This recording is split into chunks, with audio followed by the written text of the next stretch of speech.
Hi, ഞാൻ Devika Nambiar. Milestone മേക്കേഴ്സിൻ്റെ what's in my bag സെഗ്മെൻറ്റിലാണ് ഞാനിപ്പോൾ ഇരിക്കുന്നത്. അപ്പോൾ ഇവരെൻ്റെ അടുത്ത് പറഞ്ഞു ബാഗ് ഒന്നും തുറന്ന് നോക്കരുത്, നേരെ കാറിൽ നിന്ന് എടുത്തിട്ട് വരാനാണ് പറഞ്ഞത്. അപ്പോൾ ഞാൻ അങ്ങനെ എടുത്തിട്ട് വന്നു. ഇപ്പം 2-3 ബാഗ്സ് ഉള്ളത് കാരണം ഇതെൻ്റെ കാറിൽ സ്ഥിരം വയ്ക്കുന്ന ഒരു ബാഗ്. എന്തെങ്കിലും അത്യാവശ്യ സാധനങ്ങളുണ്ടെങ്കിൽ മാത്രം, പിന്നെ കുറേ സാധനങ്ങൾ ഡംപ് ചെയ്യുന്നതൊക്കെ ഇതിലാണ്. അപ്പം എൻ്റെ വാലറ്റ് ഉണ്ടെന്ന് എനിക്കറിയാം. അതെ, എടുത്തപ്പോൾ തന്നെ ആദ്യം അതാ വന്നത്. എൻ്റെ ഒരു വാലറ്റാണ്, എനിക്ക് ഭയങ്കര ഇഷ്ടമുള്ളതാണ്. കുറച്ച് പൈസയുണ്ട്, കാർഡുണ്ട്, ID ഉണ്ട്, അത്ര തന്നെ ഉള്ളൂ ഇതിൽ. പിന്നെ ഇതൊന്നുമില്ല, എൻ്റെ കാർഡ് ഇതുവരെ എനിക്ക് മാറ്റാൻ പറ്റിയിട്ടില്ല. വീട്ടിൽ നിന്ന് വരുമ്പം എപ്പോഴും നാട്ടിൽ പോകുമ്പോൾ ഓരോന്ന് എടുത്തിട്ട് വരും, അത് ഇതിൻ്റെ ഉള്ളിൽ വെക്കും, മറന്നു പോവും. പിന്നെ എൻ്റെ അടുത്തൊരു വിഷ്ണു സഹസ്രനാമത്തിൻ്റെ ഒരു ബുക്കുണ്ട്, സ്ഥിരം കൊണ്ടു നടക്കുന്ന ഇതുണ്ട്.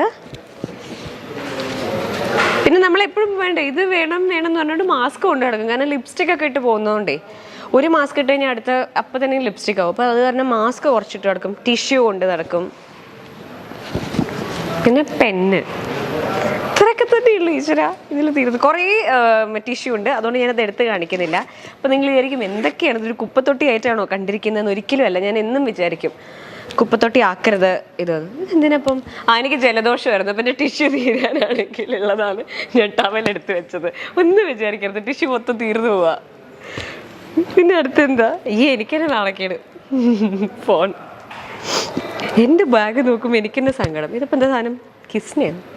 ഓക്കെ, ഇതെൻ്റെ മോതിരത്തിൻ്റെയാണ്. അപ്പോൾ ഡയമണ്ടിന് കാർഡ് വേണമല്ലോ, അപ്പോൾ അത് കാരണം അമ്മ തന്നു വിട്ടത്. അമ്മ എനിക്ക് ഗിഫ്റ്റായിട്ട് വാങ്ങിച്ചു തന്നായിരുന്നു. അപ്പോൾ എന്തോ ഒരു പ്രശ്നം ഞാൻ ഈ മോതിരത്തിന് പറഞ്ഞപ്പം എനിക്ക് തന്നു വിട്ടതാണ് ആ ജ്വല്ലറിയിൽ പോകാൻ വേണ്ടിയിട്ട്. അപ്പോൾ അതുണ്ട്.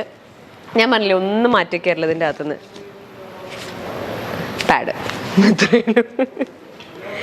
ഇത് ബാങ്കിൻ്റെ ബുക്ക്, ഇതൊക്കെ ഞാൻ തിരിച്ചെടുത്ത് വെക്കാൻ മറന്നതാണ്. ഒരു 6 മാസമായിട്ട്, എൻ്റെ കല്യാണം കഴിഞ്ഞിട്ട് എത്ര മാസമായി? 5 മാസം, സോറി, 5 മാസമായിട്ട് ഇതൊക്കെ എൻ്റെ ബാഗിലുള്ളതാണ്. എന്നും ഞാൻ വിചാരിക്കും ഈ മാസ്ക് ഇതേമാതിരി ഒരു സാരിക്ക് അവരെനിക്ക് അടിച്ചു തന്നതാണ്. ഇത് ഞാൻ എന്നും ഇട്ട് തിരിച്ചതിൽ വെച്ചതാണ്, മറന്നു. ഇന്നിപ്പോൾ ഈ കാരണം കണ്ടപ്പോഴത്തേക്കും എടുത്തു. ഇത് റോൾ-ഓൺ, ഈ സ്നാന എന്ന് പറഞ്ഞിട്ടുള്ളവരെ പ്രോഡക്ട്സ് എനിക്ക് ഭയങ്കര ഇഷ്ടമാണ്. അപ്പോൾ അവരെനിക്ക് ടെസ്റ്റ് ചെയ്യാൻ വേണ്ടി തന്നതിൽ ഒന്നതായിരുന്നു. അപ്പോൾ ഞാൻ മറന്നു പോകരുത് എന്ന് വെച്ചിട്ട് ഞാൻ എൻ്റെ ബാഗിൽ എടുത്ത് വയ്ക്കുന്ന ഒരു റോൾ-ഓൺ ആണ് കേട്ടോ, സ്നാനയുടെ. നല്ല സാധനം. പിന്നെ എൻ്റെ ക്രീമൊക്കെ ഇപ്പം വേറെ ബാഗിലോട്ട് ഞാൻ വെച്ചു, അപ്പോൾ ഇതിനകത്ത് അതില്ല.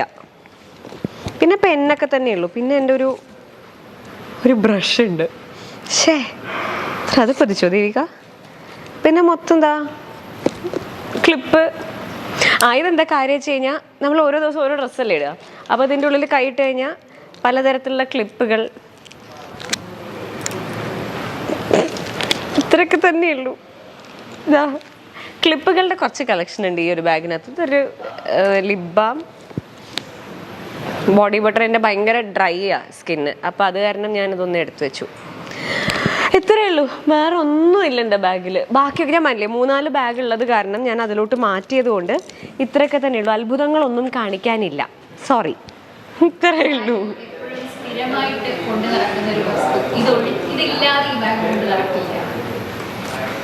വാലറ്റ്, അത്രയേ ഉള്ളൂ.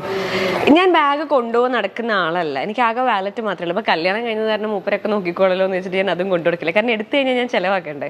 അതുകൊണ്ട് ഇത് ഞാൻ ഇതിൻ്റെ ഉള്ളിൽ വെച്ചിട്ട് മാത്രം നോക്കുള്ളൂ, വേറെ ഒന്നുമില്ല.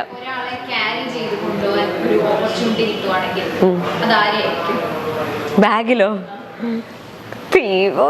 ഇങ്ങനെയൊക്കെ ചോദ്യം ചോദിക്കോ?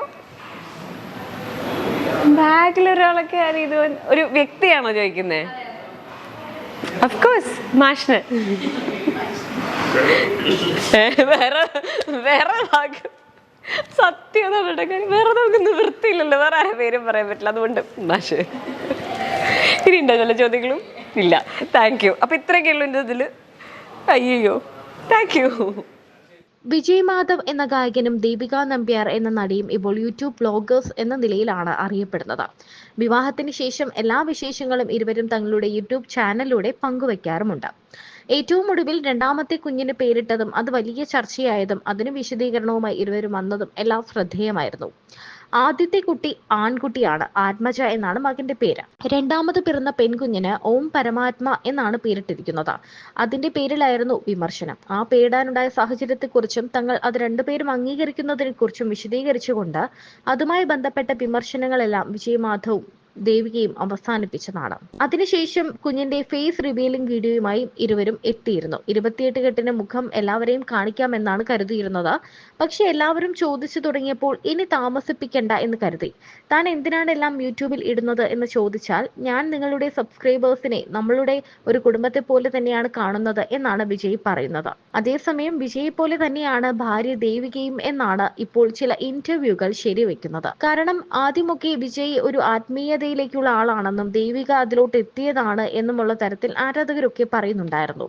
വിജയുടെ ഈ ആത്മീയതയിലേക്ക് ദേവിക എത്തിച്ചേർന്നതാണ് എന്ന്. എന്നാൽ വിവാഹം കഴിയുന്ന സമയത്ത് തന്നെ, അല്ലെങ്കിൽ അതിനു മുൻപ് തന്നെ ദേവിക ഒരു ദൈവികമായിട്ടുള്ള കാര്യങ്ങളിൽ താല്പര്യമുള്ള ഒരാളാണ് എന്ന് വ്യക്തമാക്കുന്നതാണ് ദേവികയുടെ വാട്ട്സ് ഇൻ മൈ ബാഗിന്റെ ഒരു സെഗ്മെന്റ്.